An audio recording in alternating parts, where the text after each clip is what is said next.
pertumbuhan itu adalah bertambah berat atau tingginya makhluk hidup. Sedangkan untuk perkembangan itu adalah proses menuju kedewasaan.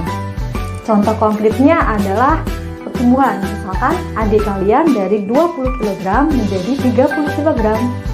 Sedangkan contoh konkret dari perkembangan itu adalah apabila adik kalian yang awalnya tidak bisa berbicara kemudian mulai bisa berbicara. Nah, kesimpulannya pertumbuhan itu bersifat dapat diukur atau kuantitatif. Sedangkan perkembangan itu bersifat kualitatif atau tidak dapat diukur namun masih bisa kita amati. Nah, pertumbuhan dan perkembangan pada manusia itu membutuhkan sejumlah nutrisi pada makanan dan minuman. Makanan dan minuman itu harus mengandung sejumlah besar unsur seperti yang pertama adalah karbohidrat. Nah, karbohidrat itu berfungsi untuk pembentukan energi agar kita tidak merasakan lemah saat beraktivitas. Nah, beberapa contoh makanan yang mengandung karbohidrat, yang pertama adalah nasi, kemudian yang kedua adalah gandum, yang ketiga bisa kita dapatkan pada kentang. Bahan makanan yang kedua adalah protein. Nah, protein di sini berperan penting pada pembentukan jaringan tubuh dan meregenerasi apabila ada jaringan yang mengalami kerusakan. Nah, protein itu terbagi ke dalam dua macam, di mana protein yang berasal dari tumbuhan disebut sebagai protein nabati. Nah, contoh makanan yang mengandung protein nabati adalah tahu dan tempe. Nah, sedangkan makanan yang berasal dari hewan itu disebut sebagai protein hewani. Nah, protein hewani itu terdapat pada makanan yang berasal dari daging, kemudian susu, roti, ataupun pada ikan. Untuk bahan makanan yang ketiga adalah vitamin dan mineral.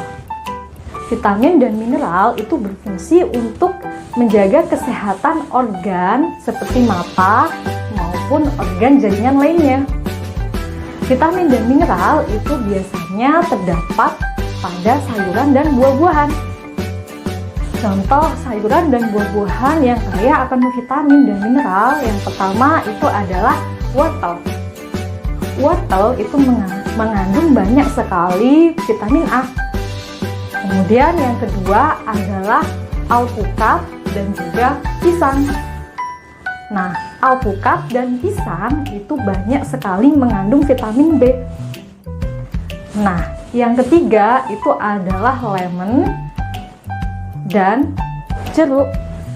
Nah, dua buah di sini itu banyak sekali mengandung vitamin C.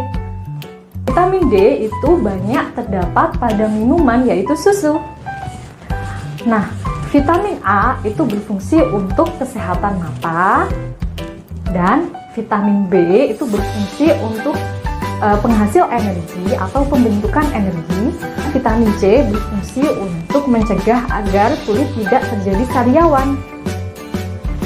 Untuk vitamin D itu berfungsi untuk kesehatan tulang kita. Manusia itu membutuhkan makanan dan minuman yang bergizi untuk kesehatannya. Nah, untuk pertumbuhan dan perkembangan manusia itu memerlukan makanan bergizi yang disebut sebagai 4 sehat, 5 sempurna. Nah, 4 sehat, 5 sempurna itu terdiri dari yang pertama adalah makanan pokok. Makanan pokok itu bisa berupa nasi maupun makanan yang banyak mengandung karbohidrat seperti roti, kentang. Kemudian untuk 4 sehat, 5 sempurna yang kedua yang dibutuhkan adalah lauk pauk. Nah, untuk lauk pauk kita bisa menggunakan tempe maupun daging. Nah, kemudian untuk 4 sehat, 5 sempurna yang ketiga itu adalah sayuran. Nah, sayuran bisa kita dapatkan dari brokoli maupun bayam. Nah, untuk 4 sehat, 5 sempurna yang keempat adalah buah-buahan. Nah, buah-buahan bisa berasal dari sumber vitamin C seperti jeruk atau sumber vitamin B seperti pisang. Nah, kemudian untuk 4 sehat 5 sempurna yang terakhir itu adalah susu.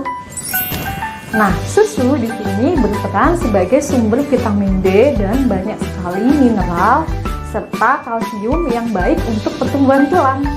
Oke, sekian video dari saya. Terima kasih telah menyaksikan video ini.